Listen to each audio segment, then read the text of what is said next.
Deus, agradecemos por essa oportunidade de estarmos aqui juntos nesse momento e que depois disso, mais espíritos bons ficavam próximos a nós, trazendo paz, alegria e coisas boas para o coração.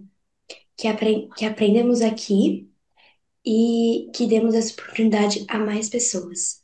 E agora juntos vamos fazer a prece do Pai Nosso. Pai nosso, que estais nos céus, santificado seja o vosso nome. Venha a nós ao vosso reino. Seja feito a vossa vontade, assim na terra como nos céus. O pão nosso de cada dia nos dai hoje. Perdoai as nossas ofensas, assim como nós perdoamos a quem nos tem ofendidos. Não nos deixeis cair em tentação, e mais livrai do mal, que assim seja. E assim seja. Que assim seja. Obrigado, Ana. Então, sejam todos muito bem-vindos para essa noite que vai ser muito especial, com certeza. Eu vou começar me apresentando. Eu não me chamo FEC VP Fiji, tá, gente? É só o nome da sala. Eu sou o Alberto e também não confundam com o Alberto Almeida, eu sou o Alberto Luz. E junto com o Felipe eu vou estar aqui junto com vocês nessa noite, ajudando na condução, desse nosso encontro, que com certeza vai ser muito bonito e muito especial. Eu quero de novo agradecer o pessoal da Nona Uri primeiro por todo o esforço, toda a dedicação ali em harmonizar esse nosso encontro. Eu tenho certeza que foi uma apresentação linda, que pena que a gente não conseguiu ouvir ela toda.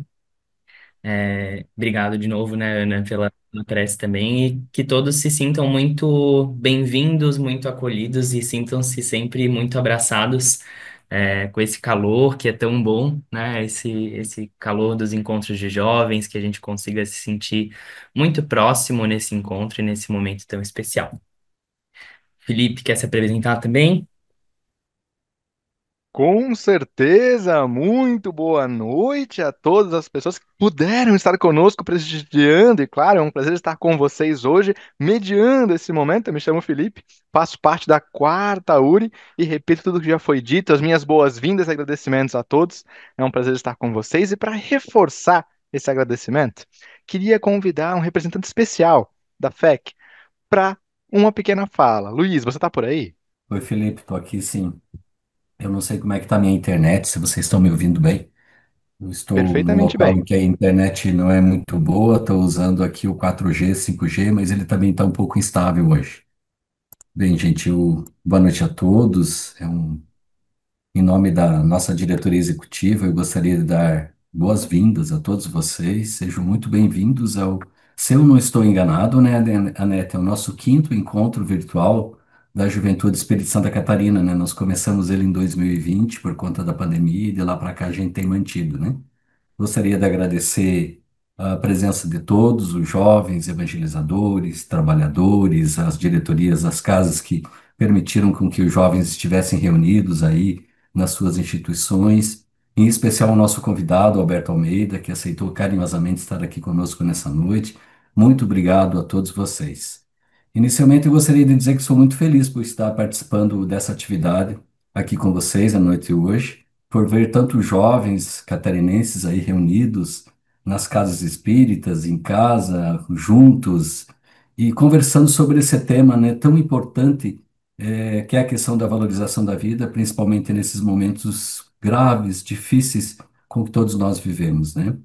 Mas eu gostaria de inicialmente comentar com vocês, digamos assim, de ter essa oportunidade de falar um pouquinho com vocês sobre o projeto que nós temos abraçado, que a nossa diretoria, todos os nossos vice-presidentes têm abraçado, que é justamente da integração, da integração e engajamento da juventude nas atividades da Casa Espírita, né, que é o projeto que vocês já devem ter ouvido falar, que é a área da juventude, da vice-presidência Família, Infância e Juventude, que é o projeto do protagonismo juvenil, né? Em todos os espaços que nós temos tido a oportunidade, nós temos buscado conscientizar, esclarecer, trazer para as lideranças e para aqueles que são os coordenadores das casas espíritas sobre a importância de nós termos os jovens envolvidos nas atividades de forma integrada nas nossas instituições espíritas, né? Temos solicitado que as lideranças discutam dentro da casa espírita, né, com seus coordenadores, para que os jovens eles tenham esse espaço de acolhimento. e que eles sejam acolhidos, principalmente pelos aqueles trabalhadores que são jovens há mais tempo, né? Que já estão numa idade como a minha, talvez até um pouquinho mais, mas que esses trabalhadores antigos, eles que têm a experiência, possam acolher os jovens e juntos se construir um espaço de envolvimento, de acolhimento, de preparação, para que os jovens possam se inserir gradualmente nas atividades da casa, dentro da, claro, obviamente, dentro da disponibilidade, do interesse, das condições de cada um. Claro que a gente sabe que envolve, é um momento em que muitos estão aí envolvidos com os estudos, com outros afazeres e não conseguem trabalhar nisso integralmente. Mas, de alguma forma, a gente pede que vocês busquem se engajar nessas atividades, de acordo com a disponibilidade, que contribuam nessa seara, que façam jus dessa oportunidade de servir, de fazer o bem, de colaborar com o estudo, com a prática, com a difusão do Espiritismo, que é o papel de uma casa espírita, é o papel que nós, de alguma forma, que somos trabalhadores, estamos assumindo na casa espírita, né? A gente tem que considerar que todos nós que estamos envolvidos com o espiritismo, com o movimento espírita em especial, com as atividades das nossas casas espíritas, não é por acaso que nós estamos envolvidos, né? Se nós pudéssemos olhar e toda a nossa trajetória, eu ousaria dizer assim que nós estamos no melhor momento evolutivo de cada um de nós, que no passado nós cometemos alguns equívocos, fizemos escolhas erradas, e hoje nós estamos tendo a oportunidade de refazer essa trajetória através da própria doutrina espírita. Nós temos contato com essa doutrina, que é uma doutrina que ela é consoladora, ele nos dá uma oportunidade redentora de colaborar com a própria obra de Jesus. Então nós estamos tendo aí uma oferta, né? É uma ocasião de executar esse compromisso espiritual que nós assumimos antes mesmo da nossa própria reencarnação. Então assumimos essa oportunidade que Jesus nos dá de fazermos um pouco diferente dessa vez, de fazer uma nova trajetória e fazemos isso através do próprio trabalho da Casa Espírita. Então, essa chance é uma oportunidade que todos nós estamos tendo. Não só vocês estão começando, mas nós que estamos aqui, de alguma forma, fazendo isso. Porque a gente sabe que a vida por si só, ela é um conjunto de alegrias, de desafios, de oportunidades. E a gente fala que são desafios porque os problemas, eles sempre vão acontecer. Não só na fase que vocês se encontram, mas na fase adulta, na fase um pouco mais adulta ainda, já na terceira idade, sempre os desafios sempre estarão presentes. Mas quando nós entendemos que esses desafios fazem parte da nossa trajetória, que são ferramentas para o nosso crescimento, para o nosso desenvolvimento, enquanto espíritos eternos que estamos dentro de uma trajetória evolutiva, a gente começa a ter uma percepção um pouco diferente de tudo isso. Então, esse posicionamento afirmativo em relação à vida muda toda a percepção. Então, é muito importante que vocês que estão buscando um caminho, que vocês estão definindo agora a jornada e o caminho que vocês vão ter, digamos, para o seu futuro. Muitos estão decidindo aí a profissão, o relacionamento, qual a trajetória que vai representar para a sua vida. E nessa fase inicial, na idade que vocês se encontram nesse momento, que vocês também possam refletir e busquem ações dignificantes que façam que vocês sejam pessoas melhores, indivíduos melhores, que façam a diferença onde vocês estiverem. E o trabalho na casa espírita pode ser justamente esse caminho que pode ser escolhido como uma oportunidade. Existem ações, atividades, as mais variadas possíveis que vocês podem estar se inserindo, que vocês estarão tendo uma oportunidade de crescer, de conhecer pessoas, e, ao mesmo tempo, contribuir com a obra da difusão do Espiritismo, né? Que é promover o consolo, o esclarecimento, a iluminação da consciência e, de alguma forma, promover a difusão do Evangelho de Jesus na vida das outras pessoas.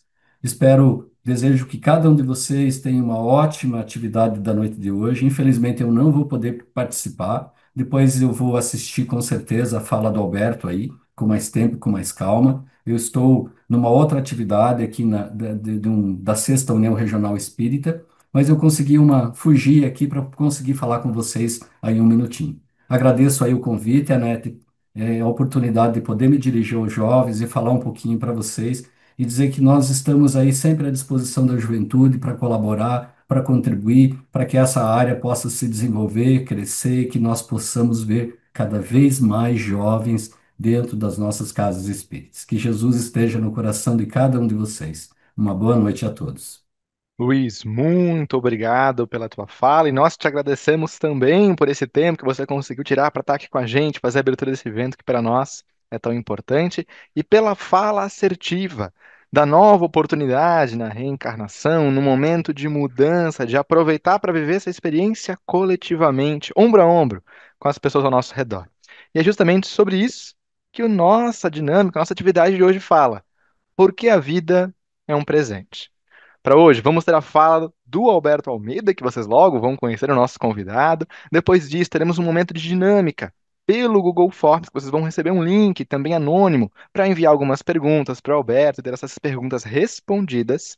E mais para o final do nosso momento de hoje, teremos uma outra dinâmica, também pelo Google Forms. A gente vai compartilhar o link, o QR Code com vocês e, claro, como é clássico, a gente vai ter um encerramento e uma mensagem de prece no final.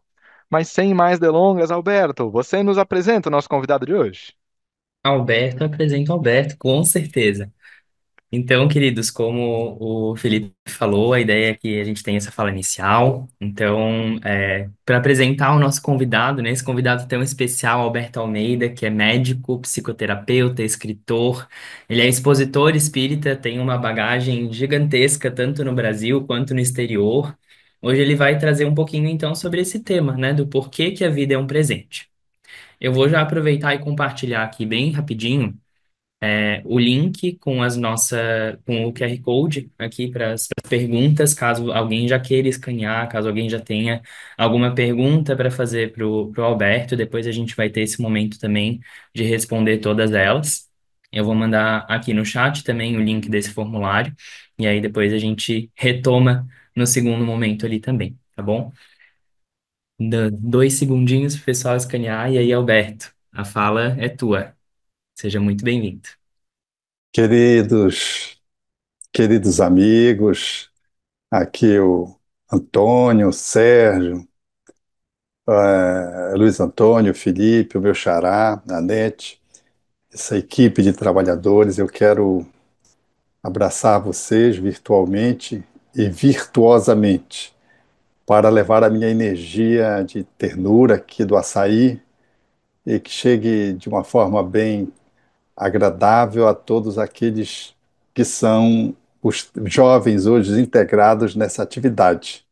Quero abraçar especialmente cada um e dizer da minha vontade de poder estar presente, se fosse possível, para podermos fazer um contato físico. Eu venho de uma trajetória de juventude, então eu tenho muita saudade desse tempo, que foi um tempo extraordinariamente maravilhoso e tive a oportunidade de fazer um percurso desde a juventude e hoje, jovem há mais tempo, eu quero compartilhar com vocês reflexões sobre essa pergunta. Por que a vida é um presente? Não sei se você se dá conta, mas o teu corpo é um turbilhão eletrônico. São de 7 até 70 octilhões de átomos reunidos. A fala turbilhão eletrônico é do Espírito Emmanuel, quando ele nos chama a atenção de que a gente é um conjunto de energia condensada na forma dos átomos. 70 octilhões de átomos compõem a nossa estrutura corpórea, das quais a maioria é feita por carbono, oxigênio, hidrogênio, e que compõe a matéria orgânica propriamente dita. Outros elementos entram de uma forma complementar, são os chamados oligoelementos. Mas esse corpo que você tem aí, jovem, está em crescimento, os octilhões estão aumentando, são mais de 20 zeros que tu vais ter que colocar aí para saber a quantidade desse número.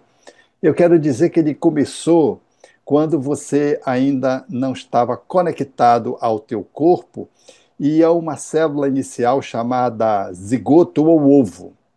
Antes disso, você no mundo espiritual teve amigos, tutor, parceiros de caminhada, benfeitores, e tu discutistes o teu corpo. Não sei se você sabia disso.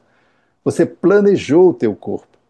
Muitos de nós, às vezes, nos queixamos que a gente é muito alto, muito baixo, muito magro, ou muito gordo para as laterais, ou muito comprido para cima, ou muito encurtado. A gente reclama muito, às vezes, da cor da pele, ou do formato do rosto, dos olhos, do cabelo. A gente está, parece que, sempre inconformado com esse corpinho. Mas eu quero dizer para você que esse corpinho, na sua generalidade, ele foi planejado. Você esteve no mundo espiritual com arquitetos, engenheiros espirituais que discutiram o teu corpo para que ele pudesse atender às tuas necessidades desta encarnação. Então esse corpo ele foi planejado, foi previsto, foi rascunhado para que tu pudesses então fazer um mergulho. É como se tivesses ido na alfaiataria consultar o alfaiate e você dissesse: olha, meu corpo é esse, ele fizesse a mensuração e talhasse aquilo que vai ser o teu corpo físico. E quando ele faz isso, ele faz mediante, não é é uma equipe que faz isso. Estuda a anatomia do teu corpo, a fisiologia do teu corpo e a genética do teu corpo.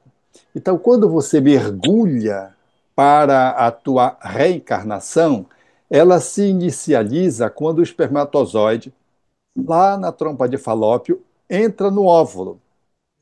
É curioso isso, porque são de 200 a 400 milhões de espermatozoides que um homem ejacula. E esses espermatozoides ejaculados no interior da vagina, eles saem numa corrida, eles são muito velozes. Entram no útero, percorrem o útero e vão para a trompa de Falópio. Então, imagina aqui a minha cabeça sendo o útero e aqui a trompa. Eles fazem aqui, eles são colocados aqui no final da vagina, sobe por dentro do útero e vão para a trompa de Falópio. Aqui na trompa de Falópio, eles vão descendo e quando chega mais ou menos aqui, eles encontram o óvulo. O óvulo vem daqui, do ovário, ó, aqui o ovário apresenta o óvulo e a trompa vai lá, pega esse óvulo e o óvulo vem caminhando como se fosse numa esteira rolante e quando chega bem aqui, os espermatozoides, aqueles 400 milhões, já só tem 200 espermatozoides. Eles vêm, e mais ou menos aqui ele penetra no óvulo. Aqui se dá a reencarnação.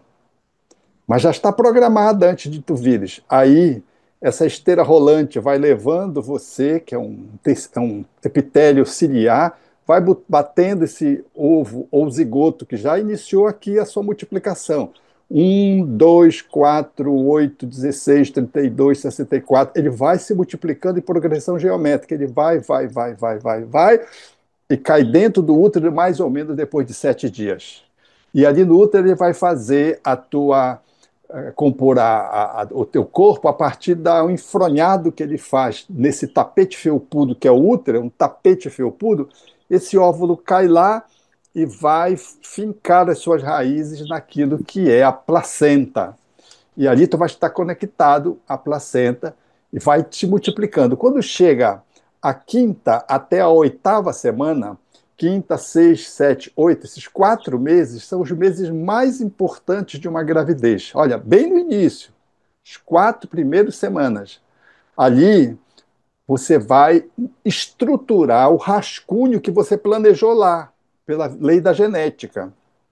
E quando tu estruturas esse organismo, ainda de uma forma muito pequenininha, você tem aí o período embriogênico, é o embrião. Quando ele passa para a nova semana, começou então o terceiro mês, a nona semana, e a gente chama de feto. Aí o feto vai até o nascimento. Do feto até o nascimento é só crescimento e engorda. Tudo é planejado antes. Tudo é definido antes. Mas antes de ficar definido aqui no corpo, já foi definido no mundo espiritual.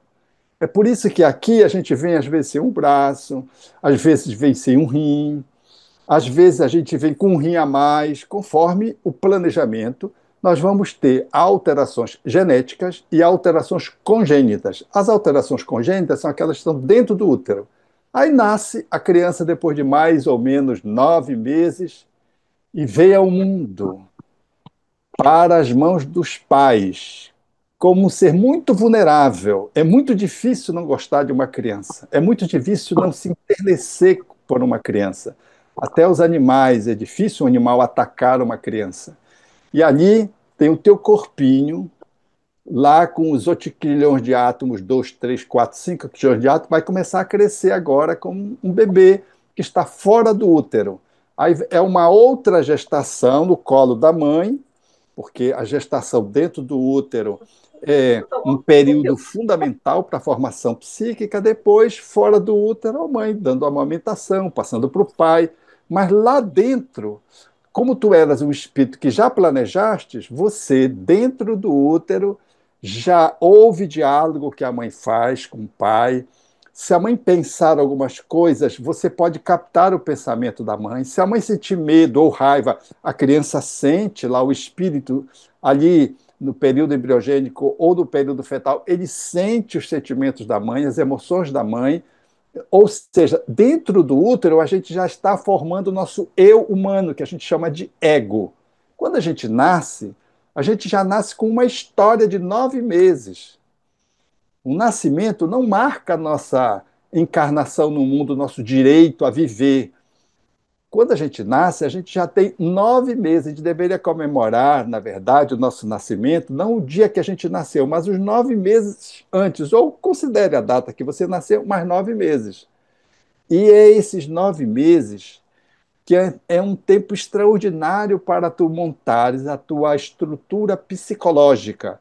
Quando tu surges, tu vais passar a primeira infância, que é de 0 até 7 anos, depois a segunda infância, até 11, 12 anos, aonde tu acabas de estruturar, junto com os 9 meses, aquilo que é o alicerce do edifício que vai ser tu.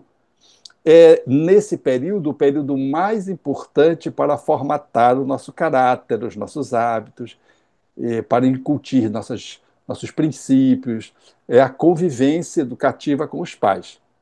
Então, esse corpo, ele é um corpo que teve muito trabalho. É tanto trabalho que os espíritos dizem que quando a gente está no útero, naquele período embriogênico, os benfeitores nos protegem e evitam até presenças espirituais amigas, de pessoas amigas da mãe, porque pode interferir nesse período de formação da estrutura corpórea dentro do útero, que é o período embriogênico, de tão delicado que é. Então, eles participam da nossa encarnação, patrocinando a nossa encarnação, protegendo e assistindo a nossa encarnação. Depois que a gente se transforma em feto, já vai mais fácil, mas a gente ainda é afetado por moléstias, por substâncias, mas menos grave. E quando a gente nasce, já tem todo esse período de vida, de experiência de vida.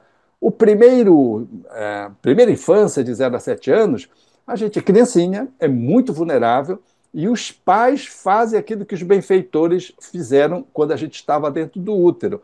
Devem fazer aquela proteção espiritual enquanto vão nos educando. Esse corpo, que é a nossa experiência, que caracteriza para os materialistas a vida. Mas a vida não é o corpo. A vida, ela é única. Ela é antes do corpo, durante o corpo e depois do corpo. A vida é sempre um manancial de bênçãos, porque Deus nos criou eterno. No momento que ele criou, tudo bem. Depois a gente segue direto. Então a gente tem momento que a gente está no corpo e tem momento que está fora do corpo. Então, o presente que o divino dá dentro da nossa existência, que é viver, é nos permitir ter um corpo. Então, o teu corpo é um presente. O meu corpo é um presente. Dá um trabalho imenso fazer esse corpinho. Dá um trabalho imenso programar esse corpo, discutir sobre ele, a formação dele. Dá um trabalho você estruturar esse corpo de modo a que tu possas vir de conformidade com a tua necessidade. Então, vem gente com um corpo adequado a essa necessidade. Uns trazem umas deficiências, outros trazem uma facilidade para poder trazer os seus conteúdos espirituais, trazem uma normalidade corpórea. Uns trazem uma cor de pele que vai ser adequada àquela encarnação. Uns trazem a predisposição para doenças que poderão se manifestar ou não. Outros trazem predisposição para a manifestação de uma doença que vai se manifestar, porque faz parte do programa espiritual aquela doença que vai se manifestar. Uns trazem já um coração meio atrapalhadinho, que vai precisar de uma intervenção ainda nos primeiros anos de vida, às vezes uma intervenção dentro do útero, né? Por que isso? Todas as dificuldades que a gente traz nessa vida, fazendo parte do nosso planejamento, tem a ver com a nossa história do passado e tem a ver com o que a gente vai fazer no presente, nessa existência corpórea. Então, o presente não é perfeito. O corpo é o mais adequado às nossas necessidades. O corpo, ele vem de conformidade com as tuas necessidades evolutivas. É por isso que a gente vem sem um braço, ou vem com um rim a mais, um rim a menos. A gente traz uma predisposição genética para determinadas doenças. A gente traz uma predisposição para doenças degenerativas, neuromusculares degenerativas. A gente traz um cérebro que vai apresentar uma neurodivergência, uma alteração na sua formação em relação ao que é o habitual, que a gente chama de neuroatípicos ou neurodivergentes, que vai modelar aqueles que têm o autismo, que têm o TDAH, que têm a superdotação, que têm altas habilidades, tem um cérebro adequado a que o espírito possa manifestar isso. Então, o nosso corpo, ele é o grande presente dentro da vida, fazendo parte da vida.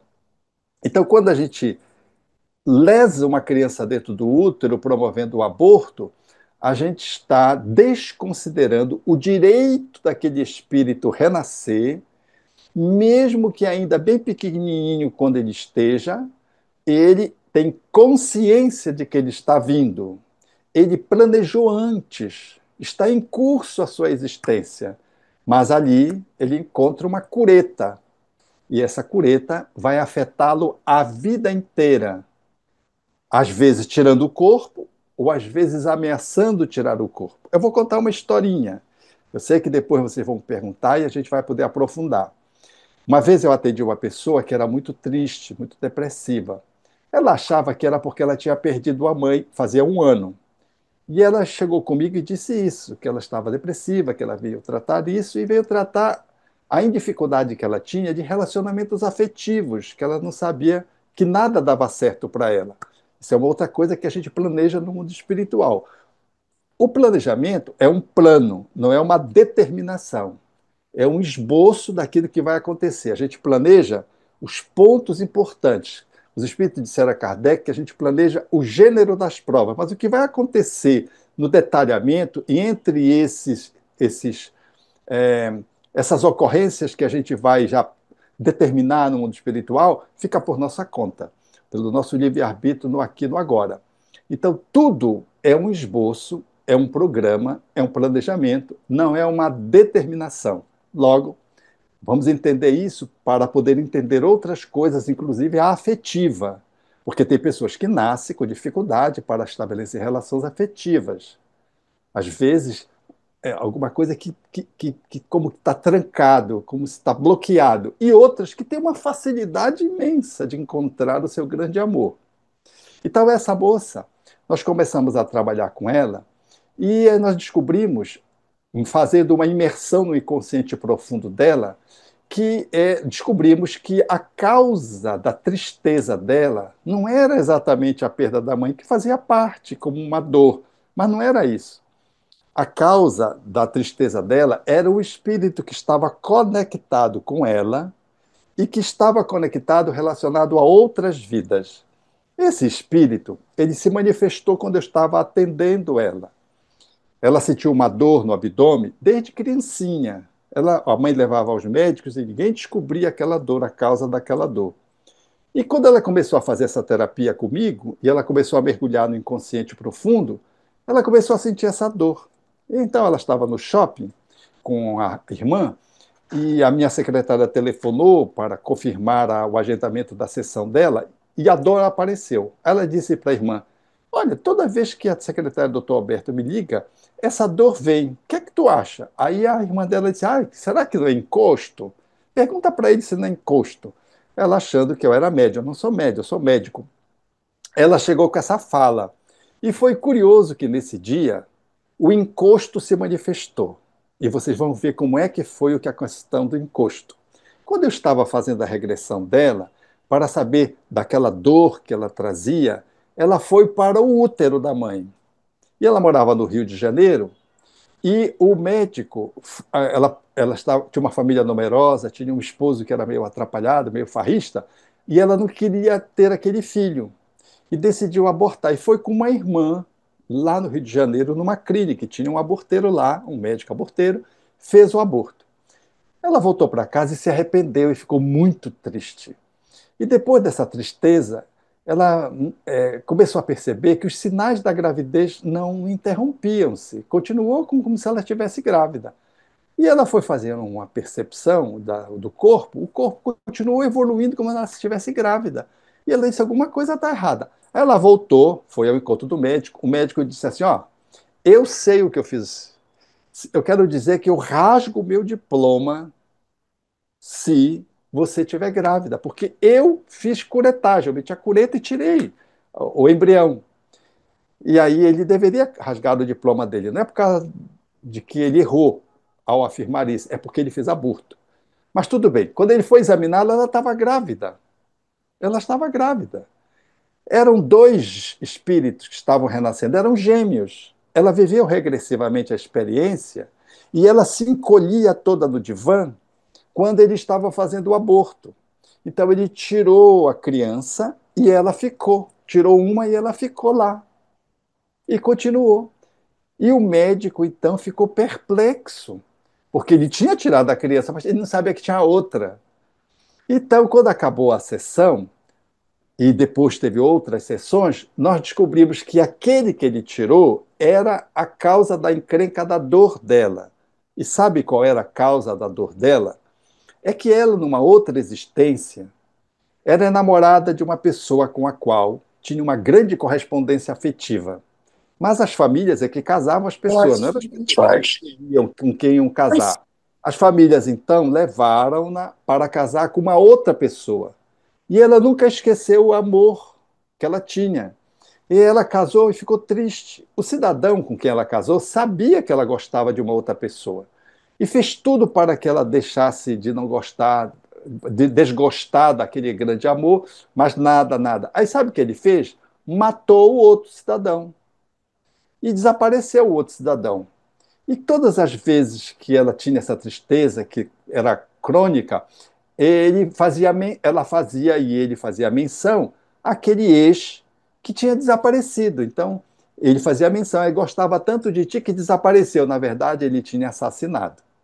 Mas ela não deixou de ter tristeza. Aí, num dia, ele não aguentando, casado com ela, não aguentando, no campo, ele enfiou um punhal na barriga dela, exatamente no ponto onde ela sentia dor. E ali ela desencarnou, gritando, e a mãe correndo, que era a mesma mãe dessa encarnação. Esse cidadão que deu o punhal era o espírito que vinha com ela como irmão gêmeo. E a mãe dessa vida era a mesma mãe dela da outra vida. Então, esse cidadão que apunhalou, que vinha reencarnar e que foi abortado, se comunicou. E aí ele me disse: sou eu que faço ela não vir para cá. Eu quero que ela desista, porque ela é a pessoa que eu amo. E sou eu quem faz ela não se relacionar com ninguém. Então ele dizia, numa linguagem aqui bem tupiniquim, eu boto para correr quando alguém se aproxima dela. Então ele interferia nos relacionamentos dela. E aí nós conversamos demoradamente. Ele se apresentava jovem, como era jovem aquela época em que ele assassinou-a. E aí nós dissemos para ele o quanto ele estava prejudicando, que a tristeza que ela sentia vinha muito dele, porque ele era uma pessoa muito triste por conta do que ele fez. Porque quando ele assassinou, ela saiu do corpo, ela foi para os braços de quem? Do cara que ele assassinou. Ela encontrou o grande amor da vida dela lá no mundo espiritual. Veja que coisa. Então, ao invés dele tê-la, ele devolveu para ele, cometendo um crime, ficou com aquele crime na cabeça. E isso o entristecia. Mas ele tinha um vínculo amoroso com ela, e tinha outras vidas, que não é o caso narrado aqui, e ele ficava conectado com ela, não querendo que ela se relacionasse com ninguém. A tristeza dela vinha dessa obsessão, e a gente chama isso em espiritismo de obsessão. Vinha em parte da mãe e dele. E ele me disse assim: por que eu fui abortado? Eu vinha com ela, eu vinha como irmão, estava planejado. Eu vinha como irmão, mas eu fui abortado. E eu achei curioso, porque eram dois espíritos. Justo foi abortado aquele que matou no passado. Ele foi abortado e não ela. Ele foi o assassino do passado, agora era assassinado no presente. Não é que ele devesse ser assassinado. É um jogo de livre-arbítrio. Não era para a mãe fazer o aborto, mas ela escolheu fazer. E ao escolher fazer, estava dentro do grau das probabilidades, a possibilidade ou não daquela gravidez de gêmeos e até o fim, e nascerem os dois, ou não. Como houve uma intervenção para o aborto, saiu aquele que tinha cometido o crime no passado. E ele então me disse, após ver a regressão dela, que agora ele estava relativamente entendendo o que acontecera. Porque ele ficara fixado naquela experiência do aborto, sofrendo porque não nasceu junto com ela. E era curioso, aquela senhora, era uma adulta jovem, tinha aproximadamente lá os seus 39 anos, quando me procurou, 38, ela dizia assim, que a mãe dela tinha um amor desmedido por ela, que causava um ciumada nos irmãos, era uma família numerosa. Mas, na verdade, a mãe não tinha amor por ela, tinha amor também, mas ela tinha muita culpa, porque ela tinha assassinado um e ficou ela. E ela que ficou era a lembrança do aborto que ela cometeu e, ao mesmo tempo, da tentativa de abortá-la. Então, ela cuidava dela por culpa e assistia aquela filha com uma forma tão intensa, diferentemente das outras irmãos, dos outros irmãos. Quando acabou a regressão, ela sentou e disse assim: Doutor Alberto, isso é uma coisa de fantástico, o senhor não acha? Porque ela não acreditava em reencarnação, ela não acreditava em mediunidade, incorporou no cara, viveu essa experiência que eu estou narrando e descobriu qual era a dor que ela sentia, que era uma dor fantasma, que não tinha nenhuma causa médica, porque os médicos, desde a infância, a mãe levava ela para resolver o problema da dor, que vinha, desaparecia. Na verdade, era o espírito que estava conectado com ela. E agora, quando eu estava ajudando, ele conectou com ela se aproximou do problema e ele estava tentando impedir que ela pudesse vir para receber o atendimento. Depois de um tempo, ela viajou e foi para um estado do Nordeste. E lá encontrou um paulista e encontrou e começou a se relacionar com ele. E vocês sabem quem nasceu? Não sabe nem eu, porque eu perdi o contato com ela. Mas eu fiquei imaginando na minha cabeça que quem ia nascer era aquelezinho. Porque na conversa que eu tive com ele, com aquele espírito, ele aceitou pela segunda vez, porque ele disse que já tinha sido aceitado uma vez, mas tinha desistido. E agora, depois da nossa conversa, ele tinha aceitado ser ajudado por outros jovens. Ele ia ser levado, que estava ali presente na hora do atendimento. Eu estou dando esse exemplo para mostrar como é que o aborto ele é uma tragédia que lesa essa bênção de Deus que é o corpo, que por pior que possa parecer ser quando vem alterado, ele é uma bênção que ajuda aquele espírito no recomeço. É por isso que os nascem com alterações cerebrais, vivem apenas algumas semanas com síndromes. Outros nascem com alterações, predisposições para as doenças genéticas, que vão ter doenças. Outros que poderão ter ou não, dependendo do estilo de vida. De modo que o corpo é sempre uma bênção. Por mais feio que ele possa parecer, ou por mais belo que ele possa parecer. Porque um corpo feio, não sei o de vocês, se vocês são feios, bonito que eu não estou vendo vocês, mas um corpo feio nos protege, porque aí ninguém não olha para a gente direito, a gente pode ter uma estima até um pouquinho ruim por conta disso. Mas um corpo bonito coloca em muito risco, porque todo mundo quer a gente. E se for um corpo muito sedutor, todo mundo quer a gente, e às vezes, dependendo da idade, quer usar a gente. Então, o corpo belo é sempre um corpo desafiador para a mulher quanto para o homem.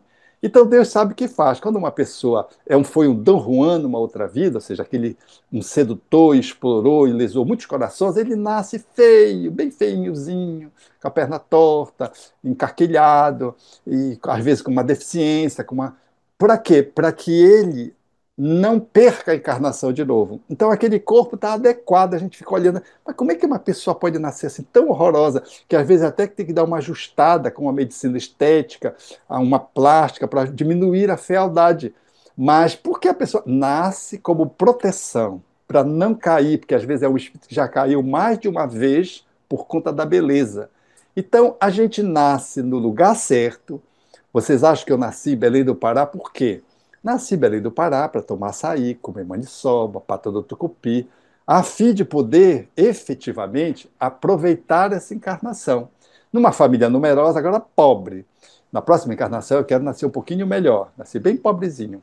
Então, mas antes de reencarnar, eu disse que ia ser médico homeopata. E eu conheci um médium através do qual eu me comunicando disse para um amigo que eu conheci ao longo dessa trajetória reencarnatória em Minas Gerais, que foi me levar ao médium através do qual eu me comuniquei e disse naquela época lá que eu ia nascer em Belém do Pará, no norte, ia nascer numa família pobre, ia ser homeopata espírita. E eu sou talvez o segundo médico homeopata do norte aqui, porque a homeopatia não tinha divulgação aqui para o norte, pobre e espírita. Veja como a coisa é. Então ele me levou para encontrar esse médium. Então é a planejamento. Então o nosso corpo, a nossa família, o estado onde você nasceu, é uma benção. Ainda que depois você possa mudar um pouco o corpo, mudar um pouco de cidade, a família você pode manter-se mais conectado, menos conectado, mas do jeito que você veio, está tudo certo. E nessa trajetória, com esse corpo que deu tanto trabalho, que houve tanto planejamento, que tem uma história para trás, a vida corpórea é um presente de Deus. E todas as vezes que você lesa o teu corpo, tu estás gastando ou desgastando ou abusando do presente, depreciando o teu corpo. Então, seja uma atitude brutal que me leva, por exemplo, a colocar em risco a minha vida física, porque a vida ela é permanente, a gente não acaba com a vida, mas a gente pode acabar com o corpo, o suicídio. Então eu posso, às vezes, colocar em risco a minha vida física, ou eu posso decidir pela desencarnação, achando que vou matar a vida, e mato o presente. O presente é o corpo. Então, quando eu mato o presente, que é o corpo, eu experimento a dor, primeiro da decepção, porque eu saí do corpo e continuo vivo. E a segunda, a culpa, porque eu quero voltar e não dá tempo para voltar mais para aquele corpo. Eu vou ter que ir para um outro corpo que vai apresentar as características das quais às vezes eu quis evitar e vai apresentar a encrenca que eu perpetrei com um ato de suicídio. Mas às vezes eu não me mato. Eu mato os outros e fico culpado. Às vezes eu não me mato, mas destruo meu corpo com tóxicos, com excessos, bebidas alcoólicas, com estilo de vida ruim, com sexo vicioso. Eu vou destruindo meu corpo, tomando doenças sexualmente transmissíveis, e AIDS e outras, e vou destruindo meu corpo. Esse presente de Deus eu não consigo valorizar. E a vida física eu desencarno antes do tempo do planejado para a minha desencarnação. Então, o suicídio, direto ou indireto, como o aborto, são conspirações contra o presente que Deus nos deu dentro da vida, que é um corpo. E quando às vezes eu já estou avançando, eu posso, às vezes, muito jovem, ter uma fratura de coluna cervical. E aí, o que acontece? Aquele que não mexe os braços, não mexe as pernas, acha que a vida não tem sentido, é a tetraplegia. E aí faz o aborto, perdão, faz o suicídio assistido. É muito comum na Europa hoje a pessoa se interna para se matar. Os médicos, com a autorização legal, matam a pessoa. Ao invés da pessoa aproveitar aquela aprovação ou aquela expiação e provação ao mesmo tempo. E se refazer diante da vida, porque foi um torturador, porque cometeu suicídio pelo enforcamento e trouxe uma fragilidade aqui na coluna cervical, e diante de um pequeno acidente ele fraturou a coluna e ficou tetraplégico, por exemplo, ou então fazendo um jogo, teve uma queda e ficou tetraplégico, ao invés dele aproveitar e resgatar e refazer o caminho, ele pede para sair do corpo e pede para a medicina, por exemplo, europeia, matá-lo. Ou, às escondidas, faz, combina com alguém para tirar-lhe a vida. Ou os familiares, para se ver livre do peso, porque tem que cuidar dele de tudo, promove o suicídio, o homicídio. Ele aceita ser morto ou não, a eutanásia, e os familiares aceitam matá-lo com a vontade dele ou sem a vontade dele. É o suicídio, que antecipa a nossa desencarnação, engolindo um tempo extraordinário de vida e lesando esse corpo maravilhoso que, mesmo alterado, ele continua sendo uma bênção. Então, para concluir e abrir para as perguntas, eu quero dizer que dentro do presente da vida, o que há de mais essencial nesse momento que tu precisas olhar como jovem é o corpo. Valorize o seu corpo, ele é uma bênção. Respeite o corpo dos outros, ele é uma bênção. O corpo é o meio através do qual você vai aprender na vida. Os valores, princípios, as virtudes, vai desenvolver a tua profissão, vai te relacionar com alguém. Cuide bem do seu corpo e não antecipe a sua desencarnação. E se houver alguma desistência em torno de você, ore por aquele alguém que desistiu de viver no corpo, porque continua vivo. Mas não desistas tu de viver. Continue, porque a figura de Jesus deu-nos a demonstração cabal de que a vida não acaba. E quando todos pensavam que tinham matado ele, ele surgiu. E ao tentar eliminar o, a doutrina de amor que ele nos trouxe, matando o corpo, ele surgiu 3 dias depois para dizer que a morte não existe e de que a vida é um presente de Deus. E o corpo é esse papel de embrulho que envolve o nosso presente, que somos nós. Isso foi a minha sobrinha perguntando para o meu irmão, papai, mas como é que é? Porque ela disse assim, o meu espírito, minha filha, você é o espírito, você não tem espírito, você é o espírito e tem um corpo. Ela pensou e disse, ah, papai, então quer dizer que o corpo é o embrulho. E ela disse, é um embrulho. Então nós somos o espírito, estamos embrulhados nesse turbilhão eletrônico. Eu vi essa expressão de uma senhora católica também. Os filhos eram deficientes físicos, tinha problema, vivia numa cadeira de roda, e um dia, já com uma certa idade, ele desencarnou, e quando estava enterrando o corpo, ela disse: ali não está o meu filho, ali está o papel de presente que embrulhou meu filho. Então, a vida é um presente e o nosso corpo é um presente dobrado dentro da vida. Muito obrigado, Alberto, pela fala. Acho que foi muito esclarecedora e com certeza toca o coração de todos nós, né? Obrigado de coração por estar aqui com a gente e por trazer essas reflexões todas. Vi que o Felipe já compartilhou ali, a gente vai partir então para o nosso segundo momento. Lembrando aqui que a gente vai recolher todas as perguntas que vocês tiverem aqui por meio desse formulário. O Felipe já mandou ali também no chat. Pedimos também aos adultos presentes que a gente dê prioridade às perguntas dos jovens, que estão ali reunidos também. Então, jovens, fiquem bem à vontade para escanear, para perguntarem. A gente está coletando todas elas e vamos tentar responder o máximo possível, né, Alberto? Para a Com gente certeza. começar, você comentou muito sobre essa coisa do planejamento, né? Como a gente planeja algumas coisas, como a gente já vem para essa encarnação com algumas diretrizes da nossa vida, né? A gente teve uma pergunta que foi no caminho disso, assim, né? Se a gente planeja tantas coisas, né? Quando a gente olha para a questão de um aborto, de um suicídio, essas questões, elas também são planejadas? Você comentou um pouquinho, mas acho que talvez valha a gente retomar um pouquinho ali também. Quando existe um aborto ou um homicídio, nunca ele é planejado. Eu posso vir com uma tendência para matar, mas eu não venho para matar. Eu posso reencarnar e posso ser abortado, mas eu não vim para ser abortado por uma atitude de decisão de alguém. Ou seja, se eu tiver que sofrer um aborto, ninguém precisa fazer o aborto, vai ter um aborto espontâneo. Existem os abortos espontâneos.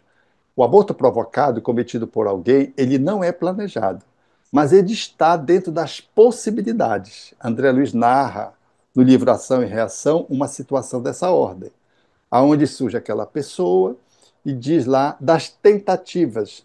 A memória, se não me trai, eles tinham feito 5 tentativas de reencarnar e a mulher o abortava, a mulher o abortava. E o benfeitor disse: nós vamos fazer a última tentativa para que ele reencarnasse através daquela mulher. Então ele tinha sido abortado 5 vezes, aproximadamente. Então, ele estava planejado? Não, não estava planejado que ele seria abortado 5 vezes. Ele poderia ser abortado, ou como não? Ele sabia que ia tentar abortar através daquela pessoa que tinha uma encrenca com ele, e ele sabia que corria riscos dela decidir pelo aborto. Mas nada estava planejado. Estava planejado a possibilidade. Mas a divindade, naturalmente, não quer que a gente escolha o pior, o erro. Ela quer que a gente escolha o acerto. Mas aquela mulher escolhia o aborto. Então, tudo que a gente faz no campo da destruição da vida não está planejado. É nós que escolhemos fazer a destruição do corpo, a depreciação do corpo. E se nós sofremos uma depreciação do corpo porque alguém nos depreciou, não é porque estava planejado aquele nos machucar, é que nós estávamos dentro de uma circunstância, dentro de uma possibilidade que se o outro escolhesse fazer isso, no exemplo citado, eu estaria dentro, em curso nas consequências. Mas por quê? Porque eu tenho dívidas para trás. Então, esse que foi abortado 5 vezes, ele não era inocente. Ele também era um espírito atrapalhado. Então, cada aborto daquele reavivava nele a importância que se tem de valorizar a vida. Ele resgatava, mas aquela mulher que cometia o aborto se comprometia. Então, do ponto de vista espiritual, nós não planejamos se suicidar. Eu posso reencarnar com uma tendência suicida, mas não significa dizer que eu vou me suicidar, que eu planejei me suicidar. Isso não existe. Nem fazer um aborto, nem fazer uma eutanásia. Nós não planejamos fazer o mal. Nós planejamos avançar, evoluir, fazer os melhores acertos. Mas, dentro da nossa encarnação, nós temos uma possibilidade de não conseguirmos escolher aquilo, por não fazermos aquela escolha. E a nossa escolha, às vezes, vai na contramão daquilo que a gente deveria fazer. Ao invés de eu fazer uma escolha positiva 10, ou 5, ou 3, eu faço uma escolha -1. Eu não reencarnei para fazer -1, eu reencarnei para fazer de 1 a 10. Mas eu posso fazer o -1. Aí eu me comprometo na contabilidade divina, tendo que responder por essa atitude do -1.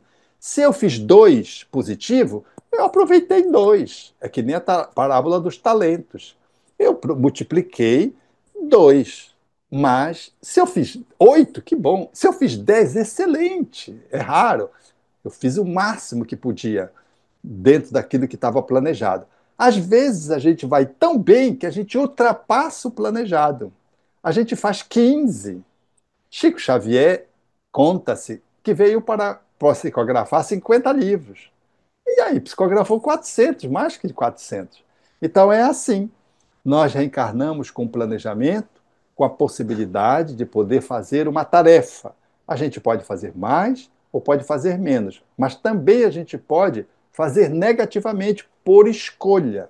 Eu reencarnei para psicografar 3 livros e não faço nenhum.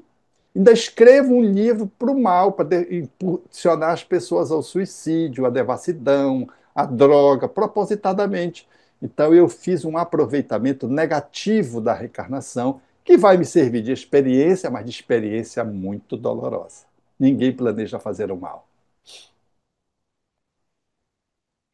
Perfeito, muito obrigado pelas respostas, pelas palavras. Não param de vir dúvidas aqui no nosso formulário, por favor, aos jovens que ainda têm dúvidas, não deixem de trazer por aqui. Inclusive, recebemos dúvidas de 3 jovens nos perguntando o seguinte: Alberto, o que acontece com os espíritos suicidas? Em especial, o que acontece com as pessoas que, às vezes, por sofrer alguma doença grave, optam pela eutanásia? Como é a visão do espiritismo do suicídio nesses casos? Então, quando a gente opta pelo suicídio, a gente sofre as consequências do nível de consciência de ter cometido suicídio. Porque às vezes o suicídio vem sem a consciência. Por exemplo, a pessoa entra num surto e vai para a janela de um prédio e acha que vai voar e pula do prédio para voar, ela não teve a intenção de suicídio. Então ela não tem a culpabilidade do suicídio, porque ela não se suicidou consciencialmente. Ela achou que ia voar, ela estava num delírio, numa alucinação. Então, isso não gera para ela as consequências negativas do suicídio como o outro que planejou se jogar e se jogou. Então, tudo tem a ver com o nível de consciência. Então, uma pessoa, por exemplo, que vai fazer a eutanásia, que foi a outra pergunta, a gravidade está se a pessoa ela tem consciência de que a morte não existe, perdão, de que a morte existe, mas o espírito sobrevive. Se ela faz isso, ela tem uma gravidade maior do que alguém que vai solidariamente eliminar a vida de alguém achando que não existe vida do outro lado, o materialista.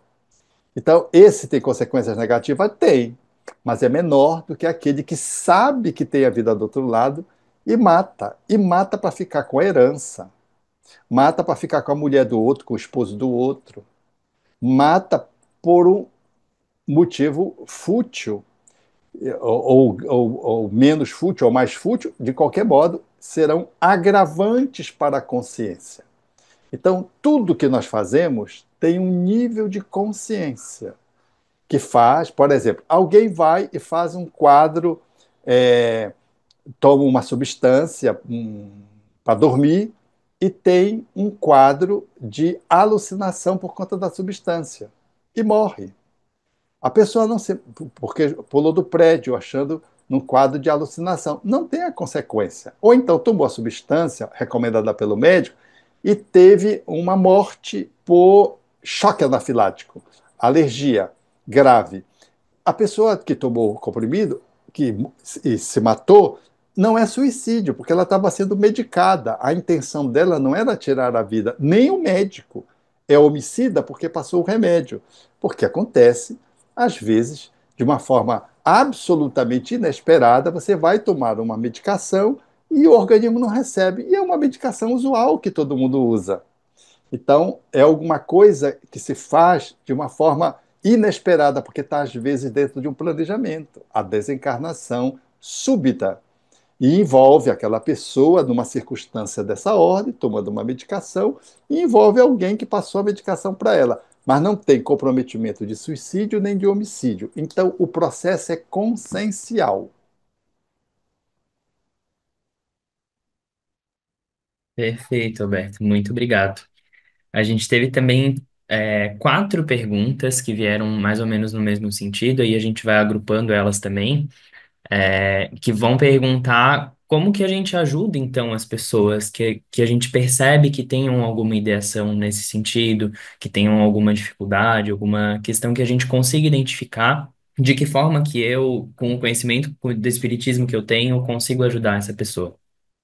Com um vínculo afetivo, procurando, através da afetividade, sustentar que a vida daquela pessoa tem uma importância.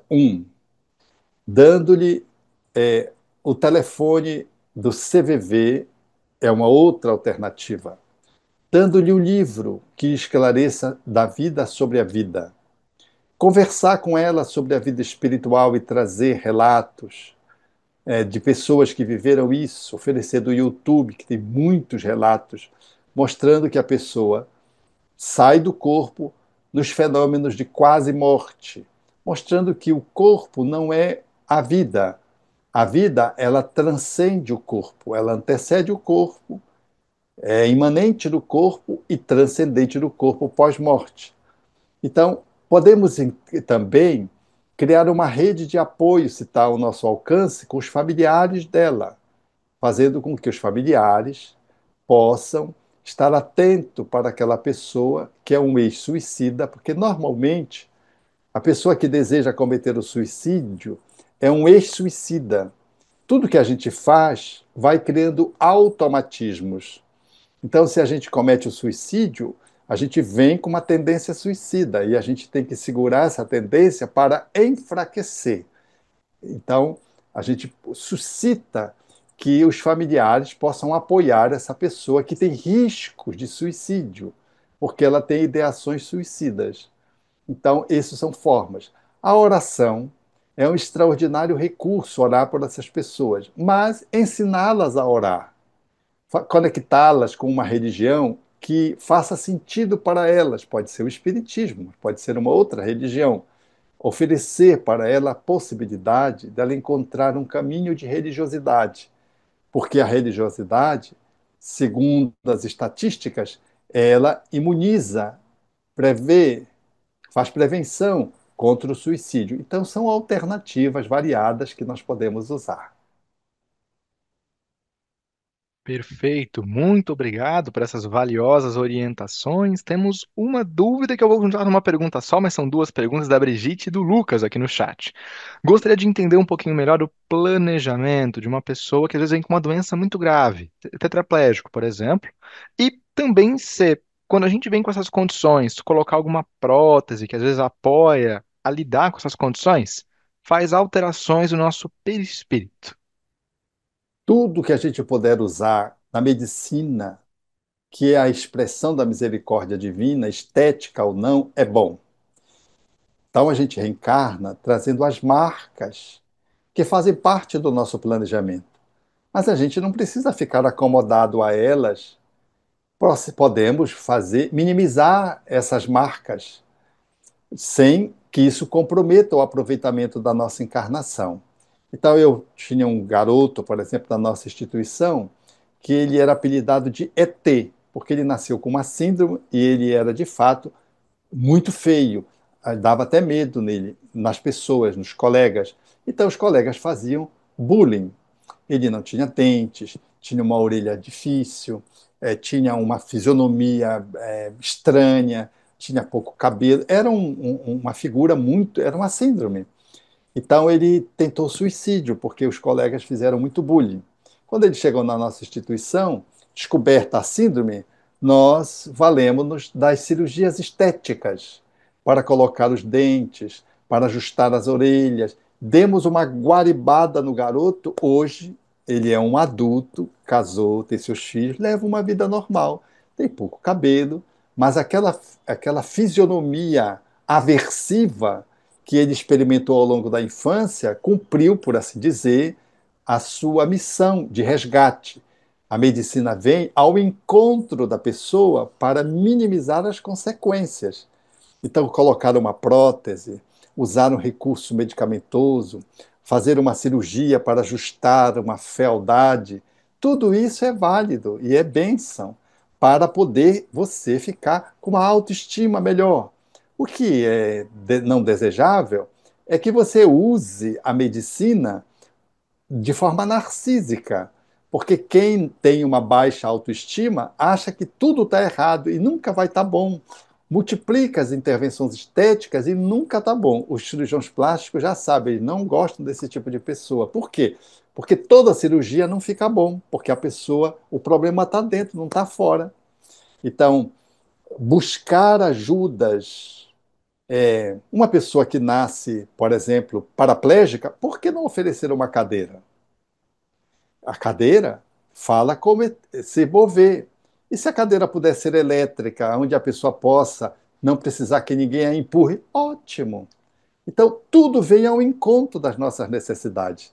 Deus não quer massacrar a gente. Deus não é sádico. Mas a dificuldade que nós temos, se nós podemos removê-las pelo menos em parte, que bom, a gente vai removendo e vai melhorando o nosso status de saúde, porque o que já passamos já é o suficiente para podermos refazer a nossa vida. Até porque a gente não pode refazer tudo, por mais que a gente queira, por mais que a medicina avance, a gente não consegue restituir a função, por exemplo, ortopédica, de forma absoluta. A gente coloca uma prótese, mas é uma prótese. De qualquer modo, tem uma dificuldade ali. E isso serve para que o espírito imortal, com aquele corpo deficiente, possa aprender. Então, usar no planejamento tudo que a medicina pode oferecer, a psicologia, a fisioterapia, a TO, né? A terapia ocupacional, a fono, a audiologia, todos os recursos que estão voltados para a saúde podem e devem ajudar alguém que traga deficiências, porque para isso está aí a lei do progresso. A pessoa com ter deficiência e os outros estudando e evoluindo para diminuir a dificuldade solidariamente daquela pessoa que tem. Tudo conspira para que a gente cresça com menos dor, com menos sofrimento, com menos limitação e com melhor aproveitamento da reencarnação.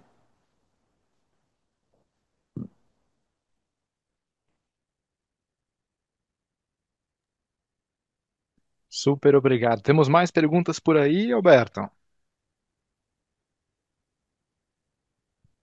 Pá, acho que a conexão do Alberto pode ter dado uma queda, mas eu tenho uma pergunta engatilhada. Próxima pergunta fala muito mais sobre as forças, as ferramentas e como lidar com os pensamentos negativos. Quais são as ferramentas que a gente pode utilizar no Espiritismo para encontrar alegria de viver? Será que a caridade nos ajuda nisso? De novo, essa é uma pergunta que é uma junção de umas três, mas que falam do mesmo tema. Então, Felipe, a caridade é a alegria de mover-se pelo amor. Ela sempre nos ajuda, porque quando ajudamos alguém, a alegria desse alguém nos contagia e nos contamina. E quando a gente serve, nós temos uma alegria interior que, por mais que o outro não reconheça e não seja grato, a gente sente o bem-estar de poder ser útil a alguém, solidário, fraterno a alguém. Então, o exercício da caridade individualmente ou em grupo sempre é uma bênção para transformar a vida uma vida melhor. Quando nós conseguimos compreender isso, nós sempre nos tornamos um voluntário. O nosso Luiz Antônio estava no início da nossa reunião de hoje, fazendo uma fala convidando os jovens. Às vezes os jovens exercem a caridade através da mediunidade, estão na reunião mediúnica lá junto com os adultos, atendendo os espíritos sofredores, estão exercendo a caridade. Às vezes eles estão na equipe que vai fazer as visitações, ou então no passe, ou então na fala. Por que o jovem não usar a sua fala, fazer as exposições doutrinárias? E por que não compartilhar os conteúdos que ele já aprendeu, uma habilidade, oferecendo uma habilidade técnica que ele tenha, por exemplo, numa comunidade que precise de ajuda para se tornar autônoma, aprendendo um ofício? O tempo que a gente oferece a alguém através da escuta. Nós temos em Belém uma instituição cujos jovens atendem os jovens, fazendo atendimento fraterno.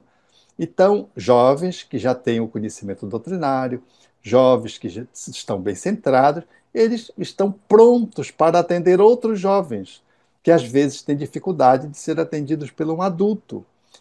E encontrando um outro jovem, se sentem melhor atendidos. Quantas oportunidades nós temos de ser úteis no centro espírita, fora do centro espírita, aonde estivermos. Quando nós caminhamos na vida, a vida sempre nos oferece várias oportunidades para que, nos conectado com o divino, a gente possa ser uma ponte entre Deus e alguém que está precisando de uma palavra, de uma escuta, de um olhar, de um aperto de mão. Então, é assim. Outro dia, uma amiga ia atravessar a rua e a rua estava muito movimentada e ela estava com um problema no pé, no qual ela tinha sofrido uma entorse e não conseguia mover-se com velocidade. Então, ela estava muito insegura. e ninguém a ajudava. E um mendigo que estava às proximidades, vendo que ela já estava há algum tempo tentando atravessar uma rua movimentada, que tinha um sinal, mas ela tinha receio de fazer aquele caminho sozinha e não dar tempo de chegar do outro lado, ele se levantou e deu a mão a ela e foi ajudá-la a atravessar a rua. Veja, a caridade, em qualquer circunstância, é sempre uma luz que se acende na escuridão. A alegria está de servir e não de ser servido. Nós nos tornamos pessoas mais plenas quando amamos e não quando somos amados. Nós nos tornamos pessoas mais felizes quando nós compartilhamos a nossa felicidade com outrem, que pode aproveitá-la e também se tornar uma pessoa feliz. Então, a alegria de viver faz-nos ter bons comportamentos, bons pensamentos, emoções nobilitantes, nobres, e faz criar crenças que estão vinculadas à luz do Espiritismo, à fé. A nossa fé espírita é aquela fé lúcida, de obras. Não é uma fé cega e tampouco inerte no campo das ações. É uma fé conectada com uma atitude. Por isso, fé e o amor andam sempre de mãos dadas. Precisamos cultivar esses pensamentos positivos, construindo crenças que representam a nossa forma de crer na vida filosoficamente, crer em Deus, para que a nossa ação no mundo seja uma ação que nos faça cada vez mais plenos, felizes. E fazemos isso não de forma egoística, porque efetivamente, quando a gente acende a luz dentro da gente, essa luz se espraia. Quando alguém está bem, amando-se, o amor se espraia. Ninguém que está com dor de barriga, com cólica menstrual, goza de alegria de estar atendendo as outras pessoas. Você está com cólica, está com diarreia, está com dor de cabeça. Então, quando a gente não está bem, a gente não consegue ficar bem com o outro.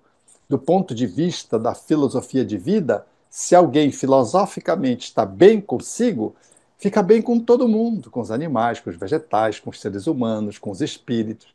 Mas se alguém está em crise, está conflituado, não está bem consigo, também não está bem com o familiar, não está bem com os animais, chuta as pedras, chuta a porta do elevador.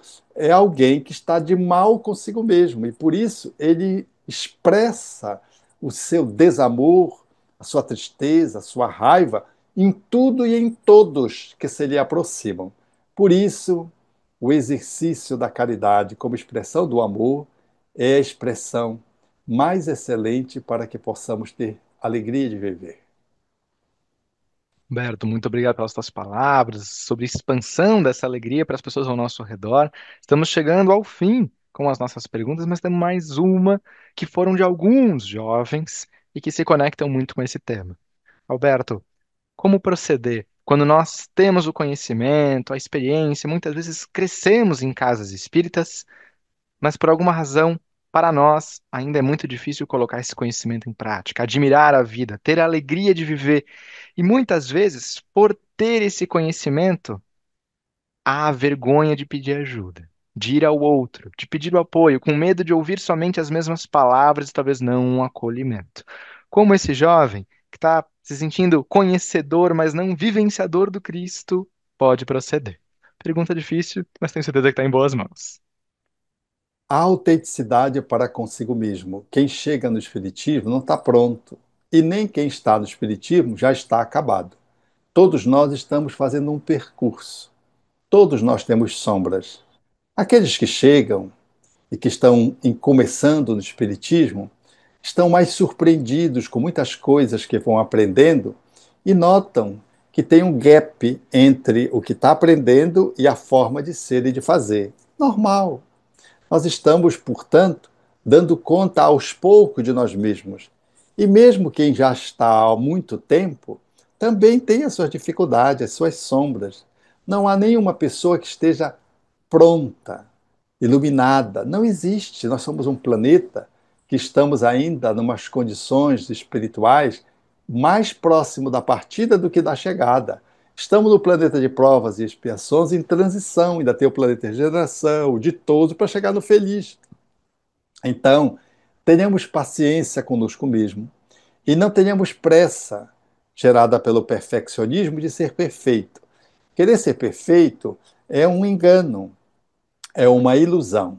Quem quer ser perfeito de pronto, de supetão, está dominado pela uma sombra do narcisismo e da culpa. Quer se transformar perfeito num golpe. Seja você mesmo e dê um bom primeiro passo adiante. Ah, mas eu ainda tenho vícios. Quem não os tem? Um tem vício ali do cigarro, mas o outro tem um vício ali de falar mal da vida dos outros. Um tem uma tendência sexual que às vezes precisa controlar e o outro tem a raiva. Todos nós temos alguma encrenca em algum nível que precisamos melhorar. Estamos longe de acabar o serviço da autoiluminação, do autoaperfeiçoamento. Então façamos o autoacolhimento. Nós só conseguimos transformações quando nós nos aceitamos. Ir ao encontro de si mesmo para conhecer, conhecer para se autoencontrar, autoencontrar-se para poder aceitar-se e aceitar-se para poder transformar o que não está bom e o que está bom incrementar. Essa é a medida ideal para todos aqueles que somos espíritas. Uma vez eu encontrei um jovem que estava num conto de juventude, numa chácara, e ele estava rompendo uma regra. A regra era que não se podia fumar. E ele estava fumando, estava assim bem distante um pouco do grupo. E eu, como era um dos coordenadores de juventude, me aproximei dele para poder fazer a abordagem, porque era uma regra, não podia fumar. E ele fumando, lá pelas tantas, disse-me assim, o espiritismo é muito bom, né? Eu digo, naturalmente que é. Ele disse, você sabe a transformação que ele está fazendo em mim? Eu digo, ele disse, é. Eu fumava 2 carteiras de cigarro, agora eu só fumo 4 por dia. Olha que coisa maravilhosa. Eu quase que peço um trago para ele, porque ele estava dando a demonstração do quanto o espiritismo era bom. Ele estava rompendo uma regra, estava, mas ele estava fumando um dos 4 cigarros dos 40 que ele fumava por dia antes de ser espírita. Então, eu estou dando o exemplo do cigarro porque isso aconteceu, mas ali está falar mal. A gente tem uma vontade de falar mal e a gente escolhe falar bem. Sempre que a gente vê uma pessoa, a gente olha o defeito, a gente vai passar a olhar o aspecto positivo dela, para não ficar preso só no defeito. Enfim, a gente vai fazendo essa faxina interior e vai mudando a pouco e pouco. Fazer isso solitariamente é muito ruim, então a gente compartilha com o melhor amigo. Se a gente já é casado, a gente compartilha com a esposa. Se tem um namorado ou namorada, a gente compartilha com a namorada. E vai criando cumplicidades para que a nossa transformação seja mais fácil. Se a encrenca é muito grave, a gente precisa de um auxílio técnico. Então a gente procura um psicólogo, um psicanalista, um médico, um terapeuta, alguém que possa nos ajudar quando a encrenca é muito grave. Às vezes é uma encrenca que o centro espírita pode nos ajudar no atendimento fraterno, buscar uma pessoa de mais experiência, o coordenador de juventude, às vezes um dirigente do centro, para trocar uma ideia que seja confiável, que a gente confie, e aí a gente vai se apropriando, dando as mãos. Jesus nos concitou a fazer isso, convidando-nos para conviver em grupo. Ele podia fazer o trabalho sozinho, por assim dizer, mas ele chamou 12 para compor a equipe. Depois que ele se foi, os discípulos sempre iam 2 a 2, nunca iam solitário para as tarefas, para poder dividir as experiências, um compensar o outro, um ajudar o outro, dar as mãos. Ninguém consegue fazer o caminho sozinho. Nós sempre fazemos o caminho de parceria. Agora é o mendigo que sai para ajudar a senhora que está atravessando a rua, é o dirigente do centro espírita que nos ouve com tranquilidade. Disse-me um amigo ainda há 15 dias atrás, Alberto, médio ostensivo, tinha um senhor que parece que ele adivinhava, e adivinhava mesmo, mediunicamente, que sempre me telefonava quando eu estava muito ruim. Ele telefonava e dizia, suponhamos que o nome seja João, oi João, como é que você está? Ele só telefonava quando eu estava ruim. E aí eu falava. Esse senhor para mim era inesquecível, porque ele sempre me ajudou. Era o dirigente do centro. Ele desencarnou. E eu estou lá num dia, ele é bem um adulto jovem, estou fazendo uma palestra, quem eu vejo? O senhor que me ajudava, que me escutava. E ele ficou tão feliz de encontrar aquele homem que ajudou ele a estar agora onde ele está, sendo expositor espírita, casado, com filhos. Então, a vida é isso. Nós sempre temos alguém à frente que nos dá a mão para puxar a gente, sempre tem alguém atrás onde a gente dá a mão para puxar quem está atrás. É a grande rede da solidariedade. Ninguém caminha sozinho. Por isso Jesus disse: amai-vos. Então, é um ao outro. E deu-se como referência. Amai-vos como eu vos amei. Que a gente procure Jesus sendo esse porta-voz, esse ícone, que é o qual a gente pode se identificar para ir nos aprimorando e buscando sempre um amigo, uma amiga, para compartilhar as nossas experiências, para que a caminhada não seja tão dura. Mas se você se aceita como você é, você se ama. Mas se você nega, você se ama menos. E se você nega as suas encrencas, a sua escuridão, cuidado. Essa escuridão vai fazer você tropeçar e às vezes tropeçar dramaticamente. E quando você erra, e todos erramos, a gente se levanta e vai caminhando. Já aprendeu onde é que a gente pode tropeçar e transformamos o tropeço numa experiência, numa lição de aprendizado, seguindo sempre adiante. O Espiritismo é uma doutrina de otimismo, mas é de realidade, não é de ilusão. Então ele nos ajuda sempre a avançar.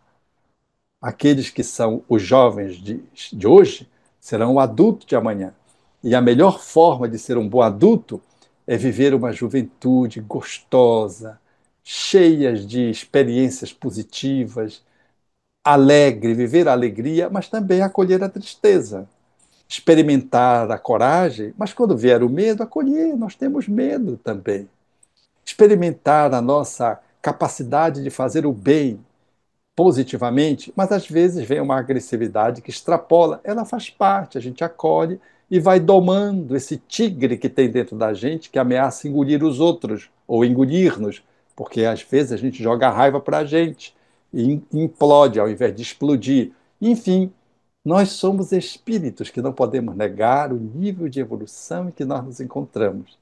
E olhando-nos para nós mesmos e aceitando-nos como somos, estamos em condições de sermos o espírita verdadeiro, que é reconhecido não pela perfeição, mas pela sua transformação moral e por esse esforço de poder ser uma pessoa melhor a cada dia. Alberto, de novo, acho que a gente agradece de coração, assim, todas essas falas, né? Acho que todas elas tocam a gente de uma forma muito importante, assim, né? Pra gente olhar para as coisas de uma forma um pouquinho diferente. E como o Felipe comentou, a gente já tá quase no nosso horário aqui. Infelizmente, a gente podia passar a noite inteira conversando, né, Alberto?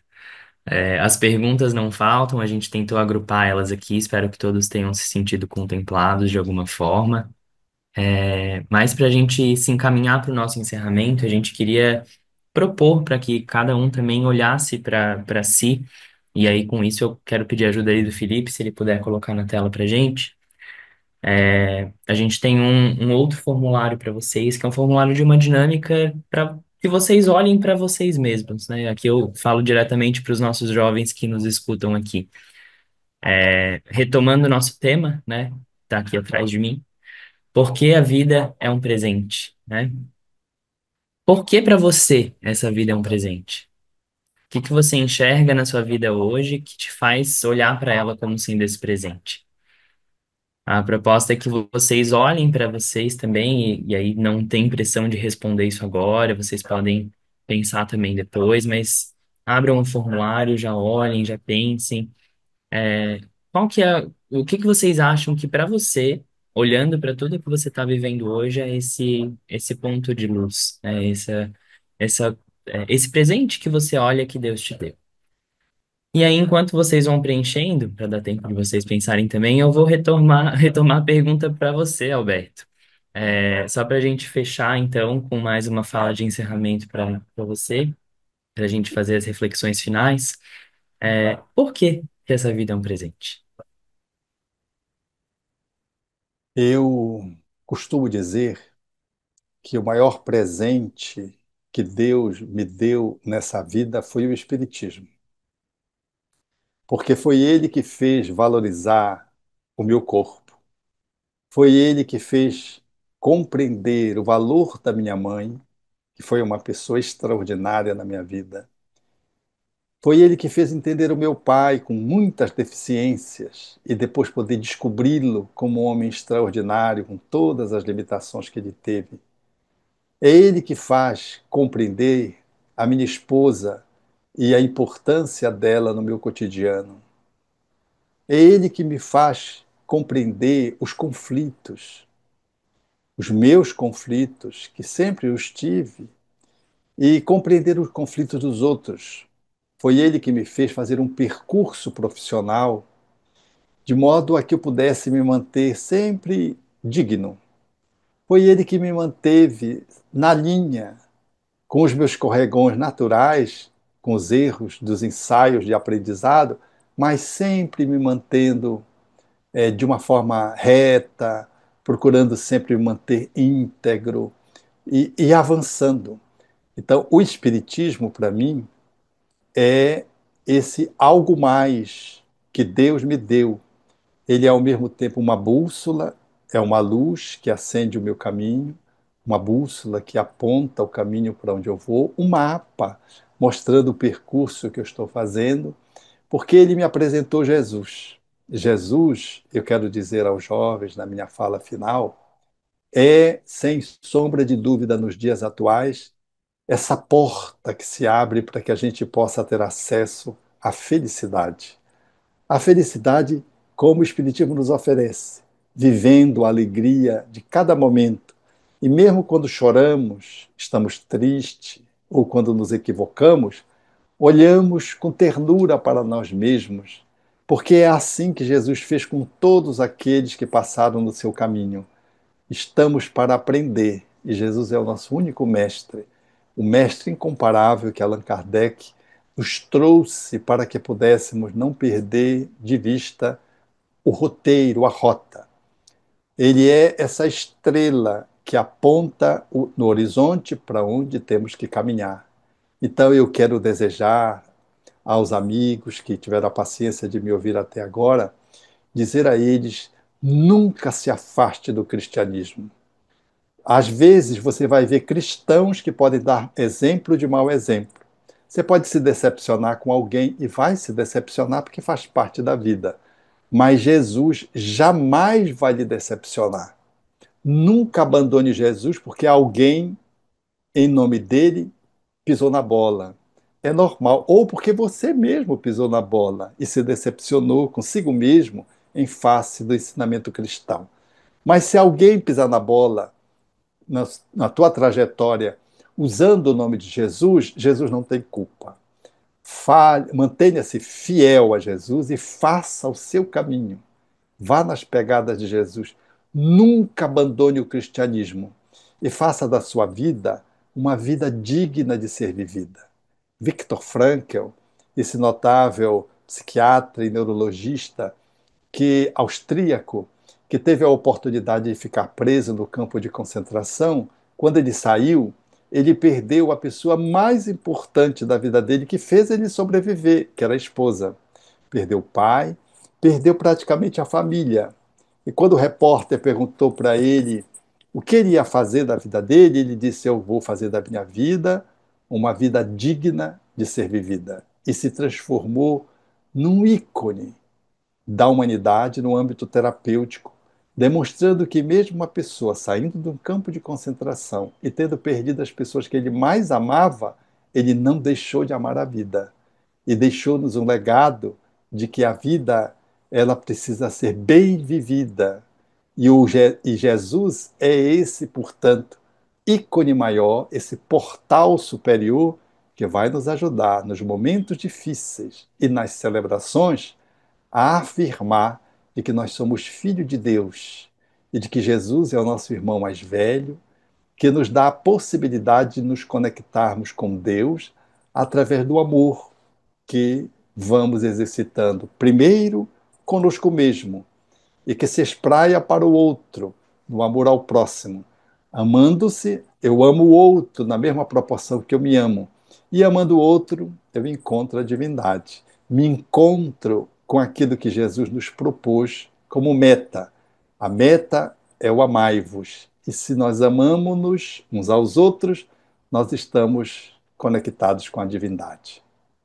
Gratidão ao Felipe, ao Alberto, à Nete, ao nosso dirigente da Federativa, Luiz Antônio, e um abraço carinhoso em cada jovem, bem apertado, e até uma oportunidade em que possamos nos ver nas andanças da vida.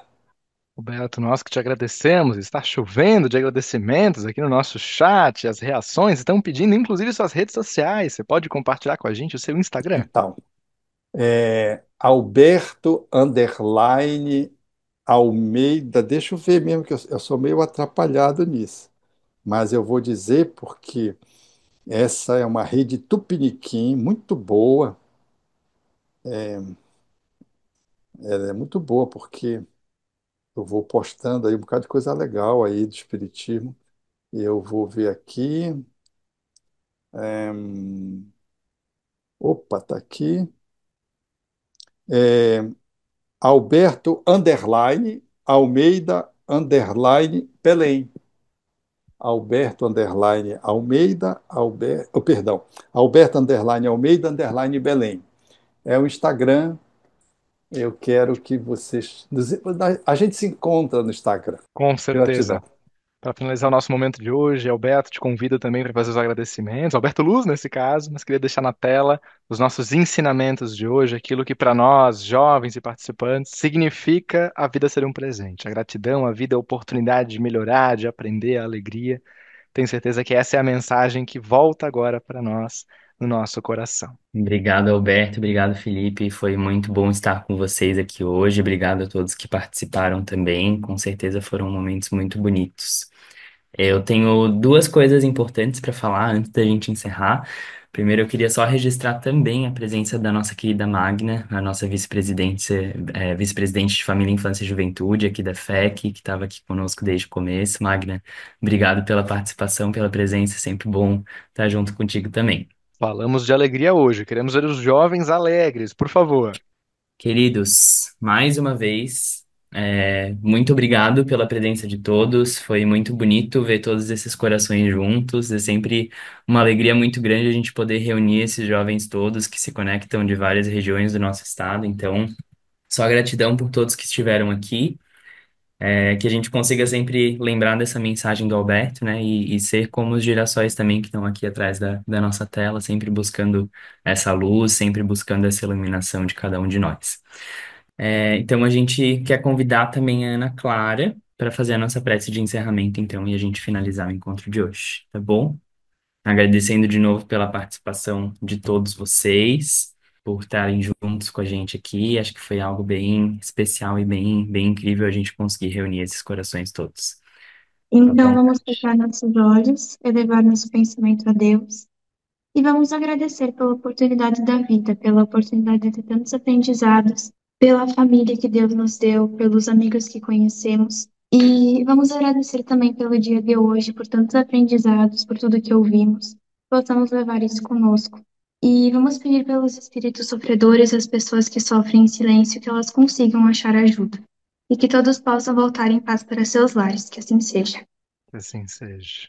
Obrigado, Ana Clara, pela prece, a todos que realizaram tanto as músicas como as preces iniciais, ao Alberto Almeida, ao Alberto, que foi meu co-mediador nesse momento. Foi um prazer estar com vocês, mas um prazer ainda maior dividir as mensagens e a luz que recebemos hoje. Obrigado a todos. Boa noite, gente. Beijo, gente. Boa noite. Da próxima vez vai dar certo esse som, viu? Alberto, obrigada. Meninos, obrigada.